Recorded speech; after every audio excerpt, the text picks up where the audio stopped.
পৃথিবী জুড়ে ছড়িয়ে আছে এমন অসংখ্য স্থান যেখানে কেবল ইতিহাস নয়, লুকিয়ে আছে বিস্ময়কর রহস্য। স্থানগুলো বহু বছর ধরে মানুষকে আকর্ষণ করে আসছে, যার শিকড় গাথা আছে ইসলামের গভীর ইতিহাসে। কোরআন ও হাদিসের ইঙ্গিতে আমরা এমন কিছু স্থানের সন্ধান পাই যা সাধারণ চোখে দেখা যায় না, কিন্তু সেগুলোর গুরুত্ব মুসলিম উম্মার জন্য অপরিসীম। আজকের এই বিশেষ পর্বে আমরা জানব ইসলামী ইতিহাসের এমন 5টি রহস্যময় স্থান সম্পর্কে।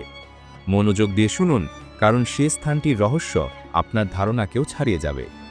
রহস্যময় স্থান 1, ইয়েমেন এবং আদনের গুহা। অনেকের কাছেই এই স্থানটি রহস্যে মোড়া। প্রাচীন ইয়েমেনকে প্রায়শই কোরআনে বর্ণিত আদন বা ইরাম জাতির সাথে যুক্ত করা হয়। এই জাতি ছিল বিশাল দেহের অধিকারী এবং তাদের সভ্যতার স্থাপত্য ছিল স্তম্ভবহুল এবং অত্যন্ত উন্নত, কিন্তু তাদের অধ্যত্বের কারণে আল্লাহ তাদের ধ্বংস করে দেন।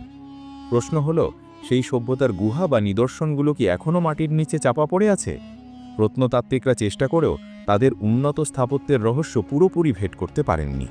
ধারণা করা হয় ইয়েমেনের কোনো এক গভীর প্রান্তে লুকিয়ে আছে সেই ধ্বংসপ্রাপ্ত জাতির চূড়ান্ত নিদর্শন। রহস্যময় স্থান 2, দাজ্জালের বন্দিশালা। মুসলিমদের কাছে দাজ্জাল এক মহা ক্ষমতাধর ফিতনার নাম, কিন্তু তার আবির্ভাবের আগ পর্যন্ত সে কোথায় আছে? সহিহ হাদিস থেকে আমরা জানতে পারি দাজ্জালকে এক বিচ্ছিন্ন দ্বীপে বন্দী করে রাখা হয়েছে। রাসূলুল্লাহ সাল্লাল্লাহু আলাইহি ওয়াসাল্লামের সময় সাহাবীদের মধ্যে থেকে তামিমদারি রাদিয়াল্লাহু নামের এক ব্যক্তি সেই দ্বীপে পৌঁছেছিলেন এবং এক বিশেষ প্রাণীর দেখা পেয়েছিলেন যার নাম ছিল জাসসাসা, এবং সেখানে তিনি দাজ্জালের সাথেও কথা বলেছিলেন।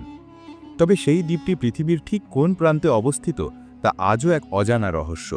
কেউ কেউ এটিকে পারস্য উপসাগরের কাছে বলে মনে করেন, আবার কারো কারো মতে এটি প্রশান্ত মহাসাগরের এক কোণায় অবস্থিত।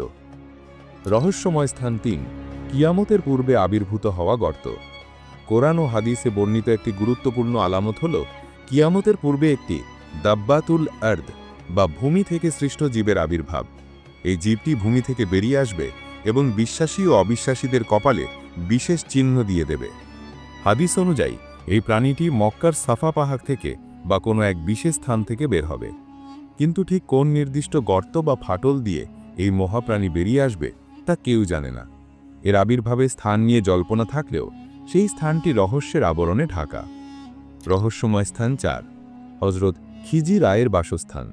হযরত খিজির রায় ইসলামের একজন অত্যন্ত সম্মানিত ব্যক্তিত্ব, যিনি হযরত মুসা আয়কে জ্ঞান শিক্ষা দিয়েছিলেন। তিনি এখনো জীবিত এবং আল্লাহর নির্দেশে বিভিন্ন স্থানে ভ্রমণ করেন বলে ইসলামী স্কলাররা বিশ্বাস করেন। কিন্তু এই মহান ব্যক্তিত্ব কোথায় থাকেন? কোরআনে বর্ণিত যেখানে 2 সমুদ্রের মিলন ঘটেছে, মাজমাউল বাহরাইন, সেই স্থানেই তিনি মুসা আয়ের সাথে মিলিত হয়েছিলেন। সেই মিলনস্থলের সঠিক ভৌগোলিক অবস্থান নিয়েও আজও ঐতিহাসিকদের মধ্যে মতভেদ আছে। কিছু স্কলার মনে করেন এটি এমন একটি কাল্পনিক বা আধ্যাত্মিক স্থান যা সাধারণ মানুষের কাছে অদৃশ্য। রহস্যময় স্থান 5, ইসরায়েলের পাহাড়ে ইয়াজুজ মাজুজ প্রাচীর।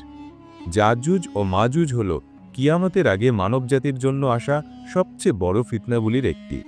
কোরআনে বলা আছে মহান যুলকরনাইন তাদের অত্যাচার থেকে মানবজাতিকে রক্ষা করতে বিশাল এক প্রাচীর নির্মাণ করেছিলেন।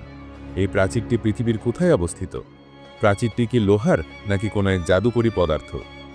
প্রাচীন চীনের মহাপ্রাচীর থেকে শুরু করে ককেসাস পর্বতমালার দরিয়াল উপত্যকা পর্যন্ত নানা জায়গায় এই প্রাচীর খোঁজা হয়েছে। বিজ্ঞানীরাও এর খোঁজ করেছেন, কিন্তু এর সঠিক অবস্থান কেবল আল্লাহই জানেন। এটি এমন এক বিশাল রহস্য যা কিয়ামতের আগ মুহূর্ত পর্যন্ত অটুট থাকবে। যখন এই প্রাচীর ভেঙে যাবে তখনই শুরু হবে মানব ইতিহাসের সবচেয়ে ভয়াবহ অধ্যায়। এই স্থানগুলো কেবল রহস্য নয়, বরং আমাদের ঈমানকে আরও মজবুত করে তুলে যে আল্লাহর জ্ঞান মানব জ্ঞানের চেয়ে অনেক বেশি গভীর। আপনি কোন স্থানটির রহস্য জেনে সবচেয়ে বেশি বিস্মিত হলেন তা কমেন্ট বক্সে লিখে জানাতে ভুলবেন না। আল্লাহ আমাদের জ্ঞান ও ঈমান বৃদ্ধি করুন। আমিন।